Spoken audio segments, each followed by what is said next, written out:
It is perhaps the most stunning collapse of a progressive organization in recent history. In March, the community group ACORN announced that it was going into bankruptcy. It succumbed to a long onslaught of right wing attacks that culminated with a video of conservative provocateur James O'Keefe impersonating a pimp seeking advice from ACORN workers on how to skirt the law. The subsequent onslaught of negative media coverage led to a vote in Congress to cut its federal funding and caused private supporters to back away. Watching the whole mess unfold was John Atlas, the president of the National Housing Institute and editor of Shelter Force magazine. While working on a book that was inspired by his own life as a community activist, from 2004 on, Atlas had a front row seat to the inner workings of ACORN and the external controversies it was facing. That book, Seeds of Change: The Untold Story of ACORN, is due out in June.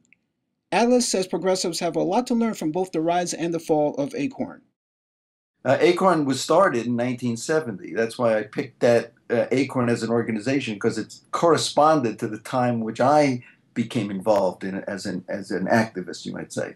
So I thought, well, here's a chance for me to look back on what happened through the lens of an organization that was, in a sense, doing exactly what my commitment was, which was fight inequality and reduce poverty.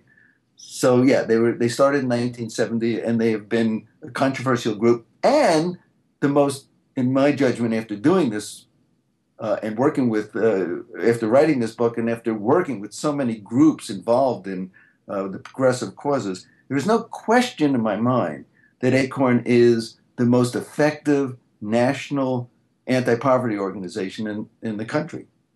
So let's fast forward to 2009. A conservative activist goes into several ACORN offices pretending to be a pimp, trying to uh, cut deals and get advice for prostitution and so on, which begins this sort of downhill slide for the organization. Um, what you've been arguing that the media got the story wrong. What did the media get wrong about that whole series of events? When this hit, I thought, oh my God, I know that they have serious internal supervisory issues. There's no question ACORN had problems with that. They had management weaknesses. They had training weaknesses, leadership training weaknesses. They were not, by far not a perfect organization. And my book is a warts and all book. And I thought, maybe I missed something, and they're a lot worse than in terms of that kind of supervision than I thought. So, of course, since I'm writing the book, I have to include this in the book. I get on the phone and I start calling the various offices that were affected by this. Well, one of the first things they told, the staff people told me was, and they would say, oh, by the way, you know that guy who looks like he came in, who looks like a sort of stereotype of a 1970s black pimp? You know that picture I'm talking about? Yeah, exactly. He's got those big glasses on. He's got the hat and the white. Yeah, I mean, it's a straight out of Superfly. Right, straight out of Superfly. And because when you see that and you see them talking to this woman who's dressed, who looks like a prostitute, and then you get the impression that there's this pimp. You think there's something wrong with that staff. Either they are just plain dumb and don't know that they're being put on by some crazy guy, right? Mm-hmm. Or they're giving criminal advice to criminals, right? Yeah. So, but the first thing people in the office would say, and they would say, it was, by the way, John, you know that picture of that guy who looks like a pimp? He was never dressed that way. He came in on a t-shirt, not a t-shirt, but he had a dress shirt and khakis. And so that's basically how I wrote the story up in the book. But if you read what the press said, including the New York Times, they will tell you in their stories that he dressed like this 70s stereotype of a Superfly in absurd costumes. Now, why is that significant? Well, 2 days after the New York Times reaffirmed what Fox News was putting out and what CNN was putting out on their television, on both stations, almost 24/7. So it was implanting in the public's eye the vision of ACORN with racist overtones because the Right. staff was African American. It's mostly an African American and Hispanic group. Its leadership had changed from the original leader, who was a brilliant white white organizer named Wade Ratke, to Hmm. Bertha Lewis. And 2 days after the New York Times sort of reaffirmed that to the pacing and opinion makers, the liberal editorial writers, the foundation executives that supported ACORN, Yeah. 2 days later, Congress, the United States House of Representatives, passes a law Hmm. defunding ACORN.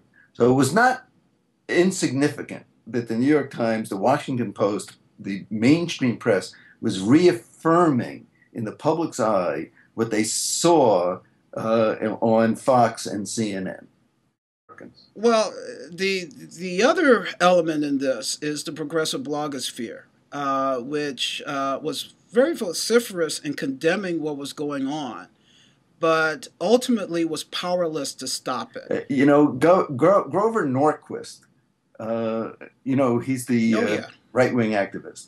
In an article in the Washington Post in 2009, he said he was very confident that the left is made up of competing parasites and has too many contradictions and they never coalesce. And I don't think he's right about that. That's an overly harsh assessment. But in some ways, I think we have to look and see whether or not how much of what he's saying is true when it came to defending ACORN. The blogosphere was good. There were some press conferences that came out in support of ACORN. But by and large, the progressive movement, the environmentalists, the labor movement, the peace movement, um, were insufficient to come to the defense of ACORN. Was there is part of the problem a disconnect between the progressive blogosphere and perhaps the progressive movement in general and the constituencies that ACORN was serving? I think that there probably is. I think over the last 3 decades, while ACORN was focusing on issues of bread and butter issues to the working poor, most of the left were focused on very important issues around culture and identity, foreign policy, peace and war.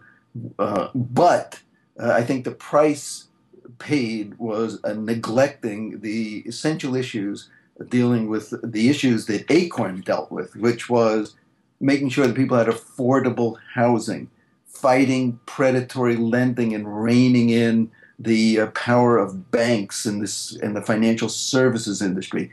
It was left up to ACORN and another handful of groups to stop foreclosures, to help people register, working people, minorities, to the most cynical and hopeless people in America. Often, they're the only group that was left to doing massive voter registration drives. So I think that what you're suggesting is right. That the progressive movement tilts to almost a upper class voice. So, what do we do now? ACORN is now bankrupt. It's closing its offices. What needs to happen to pick up the work that ACORN was doing? Do we need another ACORN? Or should we be creating some new organizations to pick up that ball? Hmm. What is emerging out of the devastation of ACORN, or it looks like in about 17 states, the old ACORN people, a lot of them, both leaders and members and organizers, are reforming and rebranding, and it looks like they're the seeds of a new, similar kind of organization of ACORN is emerging, and I think the progressive community needs to pay attention to these new emerging groups and support them. That's the hope. Well, thank you very much.